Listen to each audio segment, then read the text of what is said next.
Halo Boboto, Jesse Lingard semakin dekat dengan Persib Bandung. Livin Kurzawa satu agen dan transfer mengerikan akan tersaji setelah Livin Kurzawa, Jesse Lingard siap diperkenalkan. Selengkapnya di NC Persib.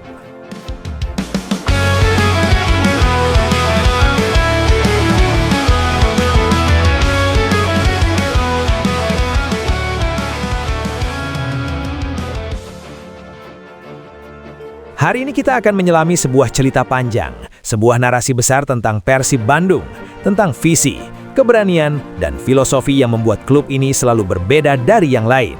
Ini bukan sekadar kabar transfer, ini adalah kisah tentang identitas, tentang keberanian melawan arus, dan tentang keyakinan bahwa kualitas sejati tidak pernah benar-benar hilang. Setelah Livin Kurzawa resmi diperkenalkan sebagai pemain baru Persib Bandung, disusul kedatangan Dion Max, serta kembalinya Deddy Kusnandar dari masa peminjaman, publik mulai menyadari bahwa ada satu pola yang kembali terbentuk. Pola yang tidak asing, pola yang berulang, dan pola yang seringkali diawali dengan keraguan, lalu berujung pada pembuktian. Jika kita melihat komposisi skuad Persib saat ini dengan kepala dingin dan mata objektif, ada satu ruang kosong yang masih terasa sangat krusial, yaitu di lini serang. Lebih spesifik lagi, posisi penyerang kreatif, sosok penghubung antara lini tengah dan lini depan, pemain yang mampu menghidupkan serangan ketika skema tak berjalan mulus. Banyak boboto merasakan kegelisahan yang sama. Tim ini punya energi, punya intensitas, punya daya juang, tapi seringkali mentok di fase akhir. Sejak William Marsilio dilepas di pertengahan musim, kebutuhan akan pemain kreatif semakin terasa nyata. Ada momen ketika Persib mendominasi permainan, menguasai bola, menekan lawan, tapi gol tak kunjung datang. Di titik inilah satu nama mulai beredar dari mulut ke mulut, dari obrolan warung kopi sampai kolom komentar media sosial. Nama itu adalah Jesse Lingard, nama yang dulu identik dengan panggung besar Premier League, dengan gol-gol penting, dengan selebrasi khas, dan dengan aura big match yang sulit ditiru. Memang, kita harus jujur, Jesse Lingard hari ini tidak lagi berada di puncak performa seperti saat ia bersinar di Inggris. Statistiknya tidak lagi mentereng, grafik kariernya naik turun, dan usianya tidak muda lagi. Namun justru disitulah benang merahnya muncul. Karena jika rumor ini benar, langkah tersebut sepenuhnya sejalan dengan filosofi transfer Persib Bandung yang sudah lama dikenal sebagai anti-mainstream. Filosofi yang tidak terpaku pada pemain dengan harga selangit, tidak terjebak pada hype semata, tetapi percaya bahwa kelas, pengalaman, dan mental juara tidak lenyap hanya karena usia atau penurunan statistik. Dan ketika Livin Kurzawa sudah resmi berada di ruang ganti Persib, spekulasi itu pun semakin liar. Apakah Jesse Lingard hanya sekedar rumor atau ada cerita lain yang sedang disiapkan diam-diam oleh manajemen dan tim pelatih? Untuk menjawab itu, kita perlu mundur sejenak dan mengingat sejarah. Ingatkah kalian bagaimana kolom komentar Persib sempat panas dingin ketika nama Stefano Beltrame diumumkan? Labelnya jelas, mantan pemain Juventus, tapi kariernya dianggap sudah tenggelam. Ia datang ke Bandung tanpa klub dengan status pengangguran. Narasi yang beredar saat itu begitu kejam. Banyak yang menyebut langkah ini nekat, bahkan ceroboh. Belum reda perdebatan soal Beltrame, muncul lagi satu nama yang lebih asing di telinga boboto, Matteo Kocian. Reaksi publik hampir seragam. Siapa dia? Dari mana asalnya? Statistiknya minim, video highlight di YouTube tidak menggoda, tidak ada gol spektakuler, tidak ada selebrasi ikonik. Manajemen Persib langsung dicap sedang berjudi besar. Tapi seperti yang sudah sering terjadi, waktu akhirnya berbicara. Keraguan demi keraguan itu dibayar lunas dengan satu hal paling mahal dalam sepak bola Indonesia, yaitu trofi juara. Pemain yang sempat dicap sisa atau eksperimen justru menjadi bagian penting dari mesin juara Persib. Di balik semua itu, ada satu sosok yang menjadi otaknya, yaitu Bojan Hodak. Pelatih asal Kroasia ini bukan tipe pelatih yang terpekau oleh nama besar. Ia melihat pemain dengan kacamata berbeda. Ia mencari karakter, mencari mental, mencari rasa lapar. Nah, sekarang kita masuk ke musim 2025-2026. Aroma pengulangan sejarah itu kembali tercium. Kali ini lewat nama Livin Kurzawa, bek kiri mantan Paris Saint-Germain, pemain yang pernah merasakan atmosfer Liga Champions bersaing di ruang ganti penuh bintang. Tapi ia datang ke Bandung dengan status yang sama seperti nama-nama sebelumnya, tanpa klub, dipertanyakan dan diragukan. Di mata sepak bola Eropa, Kurzawa dianggap selesai. Cedera, inkonsistensi, usia, semua menjadi bahan perdebatan. Tapi Persib melihatnya dengan sudut pandang berbeda. Dan sekarang satu nama lain ikut terseret ke pusaran spekulasi, Jesse Lingard. Pemain yang dulu identik dengan gol-gol penting di laga besar dengan mental panggung besar. Saat ini, Lingard berada dalam situasi yang mirip dengan Kurzawa. Ia berstatus tanpa klub setelah berpisah dengan FC Seoul di akhir musim lewat kesepakatan bersama. Kariernya berliku dari puncak Premier League, jatuh bangkit, lalu mencari arah di Liga Korea. Menariknya, ada satu benang merah yang membuat rumor ini terasa masuk akal. Lingard, Kurzawa, dan Andrew Jang berada di bawah naungan agensi yang sama, Warman Agency. Dalam sepak bola modern, agensi sering menjadi pintu awal. Bukan langsung soal kontrak, tapi obrolan ringan, berbagi pengalaman, diskusi soal liga, soal kota. Andrew Jang sendiri mengakui bahwa komunikasi antar pemain sering terjadi jauh sebelum transfer resmi diumumkan. Obrolan kecil di balik layar yang perlahan membangun keyakinan. Dari sisi taktik, kehadiran Lingard terasa relevan. Persib musim ini tidak kekurangan tenaga. Lari ada, pressing ada, intensitas terjaga, tapi produktivitas masih menjadi pekerjaan rumah. Gol yang seret seringkali berakar dari kreativitas yang buntu. Sejak William Marsilio pergi, ada satu lubang besar di posisi penghubung antar lini. Memang ada Tom Hai yang kadang diplot sebagai playmaker dadakan, tapi semua tahu posisi alaminya bukan di sana. Persib butuh sosok yang bisa berpikir setengah detik lebih cepat, nyaman bermain di ruang sempit, dan berani mengambil resiko. Disinilah Jesse Lingard menjadi masuk akal. Jangan lihat Lingard hari ini sebagai pemain yang grafiknya turun. Lihat ia sebagai aset yang nilainya jatuh karena sentimen. Di masa puncaknya, Lingard adalah pemain big game. Gol di final, gol di semifinal, periode luar biasa bersama West Ham, di mana ia mencetak gol-gol penting dari lini kedua. Strategi mendatangkan pemain seperti ini bukan langkah asal-asalan. Ini adalah pola yang sering dipakai pelatih kelas dunia. Kita bisa belajar dari sejarah sepak bola global. Jose Mourinho bersama Inter Milan 2010 mendatangkan Wesley Sneijder, pemain yang dianggap surplus oleh Real Madrid. Nilainya jatuh, tapi Mourinho memeluk egonya dan memberinya peran sentral. Hasilnya, Sneijder menjadi mesin kreatif yang mengantar Inter meraih triple. Atau kisah Isco yang sempat dianggap habis, lalu menemukan kembali performanya bersama Real Betis di bawah Manuel Pellegrini. Kesamaannya satu, pelatih memahami konsep hunger of the rejected, rasa lapar dari pemain yang pernah disingkirkan. Boyan Hodak adalah pelatih yang paham betul soal ini. Ia mencari pemain dengan luka, dengan ego yang ingin ditebus. Karena pemain seperti itu seringkali berlari lebih jauh demi pembuktian. Itu yang ia lihat pada Kurzawa dan mungkin juga pada Lingard. Tentu saja transfer Lingard ke Persib terdengar gila, tapi sepak bola modern bukan hanya soal teknis. Brand, exposure global, dan nilai marketing juga berperan. Persib hari ini punya panggung untuk mimpi besar. Persib bukan sekadar tim Liga 1. Klub ini sedang membangun identitas di level Asia. Lolos ke 16 besar AFC Champions League 2 adalah bukti nyata. Di level ini, mental lebih mahal dari stamina. Dibutuhkan pemain yang tidak gemetar saat stadion lawan bergemuruh, pemain yang pernah merasakan tekanan besar. Kurzawa sudah menjadi simbol keberanian Persib untuk percaya pada kualitas yang tertutup debu. Jika Lingard benar-benar datang, ceritanya akan sejalan. Apakah ini beresiko? Tentu. Apakah ini terdengar gila? Ya, tapi disitulah ciri khas Persib era Boyan Hodak. Tidak takut melawan arus, tidak silau statistik mentah, lebih percaya insting, karakter, dan rasa lapar. Dan jika sejarah kembali bercanda, jangan kaget jika nama yang hari ini jadi bahan debat, besok justru berdiri di tengah lapangan, mengangkat tangan, disambut sorakan ribuan bobotoh yang bergemuruh. Inilah Persib Bandung, klub dengan nyali besar, mimpi besar, dan keyakinan besar.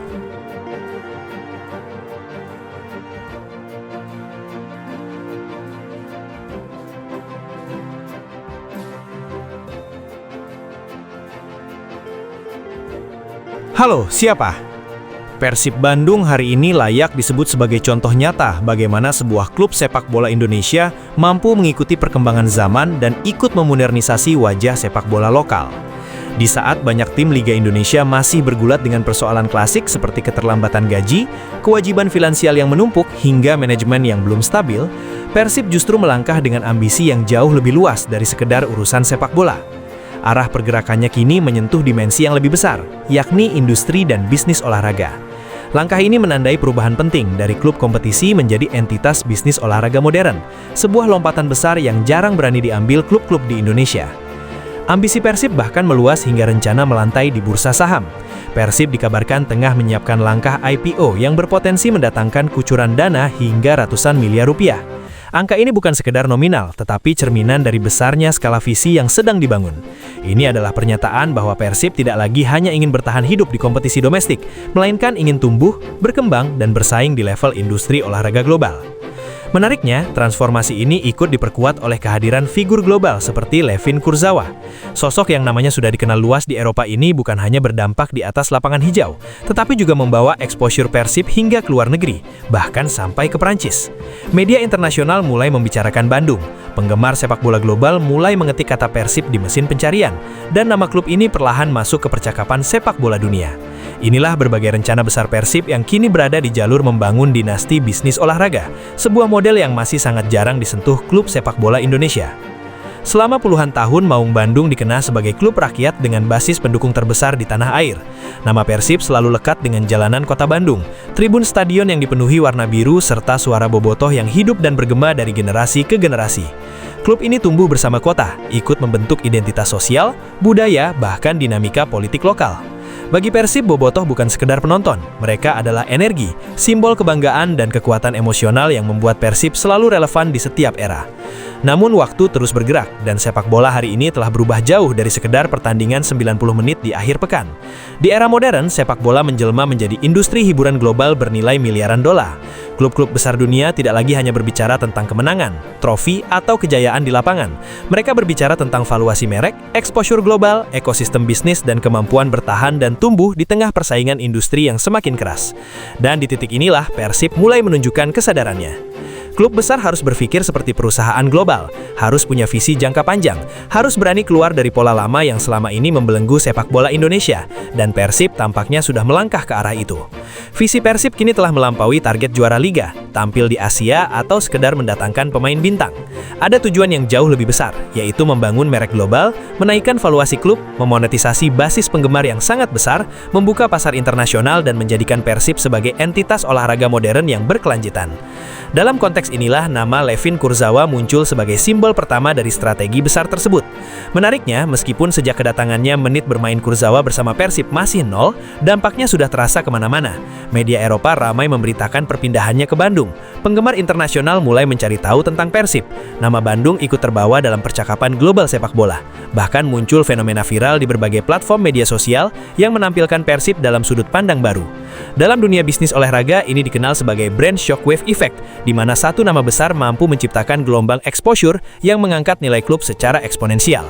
Dari sini, langkah Persib terus melebar. Klub ini tidak berhenti pada sepak bola saja, melainkan mulai memperluas skala bisnis olahraga ke cabang lain. Terbaru, basket menjadi pintu berikutnya. Persib secara resmi mengakui dan mengambil alih pengelolaan tim basket profesional pada pertengahan tahun 2025. Langkah ini menandai babak baru ketika Persib masuk ke Indonesian Basketball League dan mulai membangun ekosistem olahraga lintas cabang. Terbaru, Persib meresmikan nama markas baru untuk tim basket tersebut. Gor Citra Arena yang selama ini dikenal publik secara resmi berganti nama menjadi Bandung Arena pada Jumat 30 Januari 2029.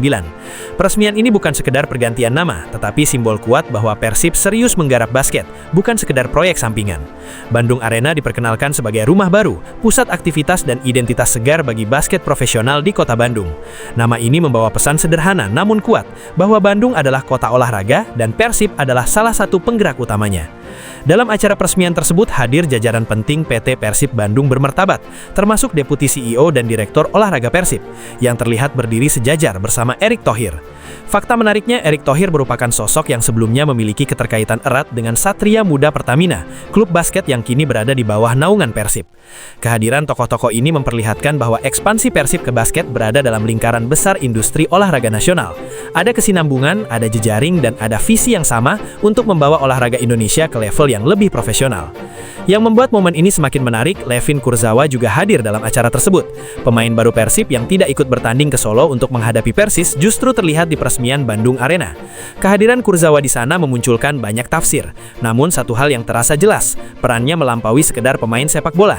Ia hadir sebagai wajah, simbol, dan alat promosi yang sangat efektif. Exposure Kurzawa di Bandung sudah menembus Eropa, terutama Prancis. Setiap aktivitasnya, setiap kemunculannya selalu menarik perhatian media dan penggemar internasional. Dan Persib memanfaatkan momentum itu dengan sangat cerdas. Kurzawa kini menjadi salah satu ikon marketing Persib. Namanya disorot, pergerakannya diamati, dan keberadaannya membawa cerita Persib ke pasar global. Dalam dunia bisnis olahraga modern, ini adalah aset yang sangat berharga. Menariknya, belakangan ini beredar rumor bahwa ekspansi Persib belum akan berhenti di basket. Media sosial dan kanal tidak resmi mulai ramai membicarakan kemungkinan Persib masuk ke dunia futsal. Beberapa unggahan menyebutkan bahwa PT Persib Bandung Bermartabat sedang mempertimbangkan untuk mengakuisisi salah satu tim futsal profesional di Indonesia. Nama yang paling sering disebut adalah Proton FC. Wacana ini memang belum diumumkan secara resmi, tetapi sinyal ketertarikan Persib untuk terlibat di level profesional futsal mulai terdengar. Isu ini mencuat seiring pola ekspansi Persib yang semakin agresif di berbagai cabang olahraga. Indonesia sendiri telah memiliki liga futsal profesional dengan klub-klub mapan seperti Bintang Timur Surabaya dan Black Steel Papua. Jika Persib benar-benar masuk ke futsal, mereka akan langsung bersaing dengan klub-klub yang telah lama aktif dan matang. Namun jika melihat pola yang ada, langkah ini sangat mungkin menjadi bagian dari strategi jangka panjang membangun ekosistem olahraga terpadu. Di balik semua ekspansi ini, rencana IPO Persib menjadi salah satu topik paling menarik. Direktur Utama PT Persib Bandung Bermartabat, Glenn Timothy Sugita, menyampaikan bahwa ketika klub semakin sehat secara manajemen dan bisnis, IPO menjadi sesuatu yang realistis. IPO atau Initial Public Offering adalah proses ketika sebuah perusahaan menjual sahamnya ke publik melalui bursa efek. Artinya, publik bisa membeli saham Persib, investor individu dan institusi bisa masuk, dan klub memperoleh dana besar dengan kewajiban transparansi keuangan yang tinggi. Jika langkah ini benar-benar terrealisasi, Persib akan berada di level korporasi yang sangat tinggi dalam konteks sepak bola nasional. Model ini telah dijalani oleh klub-klub besar dunia seperti Manchester United yang tercatat di New York Stock Exchange, Borussia Dortmund di Bursa Frankfurt, dan Juventus di Bursa Italia. Persib jelas ingin masuk ke kelas itu. Ini bukan mimpi kecil, melainkan mimpi besar untuk mengubah wajah sepak bola Indonesia secara struktural. Dengan exposure global, ekspansi bisnis olahraga, dan ikon seperti Levin Kurzawa, valuasi Persib berpotensi melonjak signifikan. Satu nama besar saja mampu menaikkan nilai klub hingga puluhan bahkan ratusan miliar rupiah. Dari rencana IPO yang mulai dibicarakan secara terbuka ini, muncul dukungan publik yang semakin menguatkan langkah Persib. Dukungan tersebut datang dari Marwarar Sirait, Menteri Perumahan dan Kawasan Permukiman Republik Indonesia. Dalam sebuah diskusi di Bandung bersama Glenn Timothy Sugita, Marwarar menyampaikan kesiapan untuk berinvestasi hingga 100 miliar rupiah ke Persib. Pernyataan ini bukan sekedar ucapan basa-basi. Ini adalah sinyal kuat bahwa Persib mulai dilihat sebagai entitas investasi olahraga modern yang serius. Maknanya sangat besar. Sepak bola kini masuk ke dalam radar kebijakan ekonomi. Klub tidak lagi hanya dilihat sebagai hiburan, tetapi sebagai bagian dari industri kreatif dengan nilai ekonomi tinggi. Ketika kepentingan politik, bisnis, dan olahraga bertemu, skalanya meluas dari lokal menuju nasional bahkan global. Di titik ini, Persib berada dalam fase yang sangat menarik. Klub ini menyerupai sebuah startup yang siap melakukan scale up. Fondasi sudah terbentuk, pasar sudah ada, dan kini fokusnya adalah memperbesar skala. Ambisi Persib tidak berhenti di kompetisi domestik. Target jangka menengahnya adalah bersaing di AFC Champions League Elite. Jika itu tercapai, exposure global meningkat, sponsor internasional terbuka, dan valuasi klub melonjak drastis. Kehadiran pemain bintang seperti Levin Kurzawa mempercepat proses tersebut.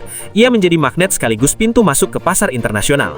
Dari sini peluang terbuka lebar, mulai dari perekrutan pemain Eropa lain, kolaborasi dengan influencer global hingga masuknya sponsor dari Eropa dan Timur Tengah.